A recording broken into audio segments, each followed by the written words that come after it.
పాపం కొంతమంది ప్రజలకు కానీ కార్యకర్తలు కానీ అంటే తక్కువ కింద స్థాయి కార్యకర్తలు కానీ ఒక నాయకుడు అంటే నచ్చదు. వాళ్ళు ఏం చేస్తారు, వాడి మీద కోపంతో వాడిని వ్యతిరేకిస్తే కేసులు అనుభవిస్తారు.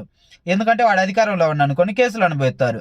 వాడేం చేస్తాడో తెలివిగా ఈ పార్టీ ఉన్నప్పుడు అధికారంలో ఉండి మళ్ళీ ఇంకో పార్టీ అధికారంలో వీళ్ళు ఎవరైతే ఈ ప్రజలు వాడిని వ్యతిరేకిస్తున్నారో ఆ పార్టీ అధికారంలోకి వచ్చింది అనుకోండి, మళ్ళీ అటు జంప్ అవుతాడు. వాడు 2 రకాలుగా సేఫ్గానే ఉంటాడు. వీళ్ళ ప్రజలు మాత్రమే పాపం పార్టీ మీద అభిమానంతో అటు ప్రతిపక్షంలో ఉంటేనే కేసులు ఎదుర్కొంటారు. ఒకవేళ గనక వీళ్ళకి అధికారం వచ్చింది అనుకోండి, వీళ్ళు ఎవరైతే సపోర్ట్ చేస్తున్నారో ఆ పార్టీకి అధికారం వచ్చింది అనుకోండి, ఇంకా అమ్మయ్య మాకు ఎవడైతే నచ్చలేదో వాడు దిగిపోయిండ్లే అని అనుకోవటానికి లేదు. వాడు అది చేసి ఇది చేసి మళ్ళీ అదే పార్టీలోకి వస్తాడు. మళ్ళీ అప్పుడు వాడిని మొయ్యాల్సి వచ్చింది.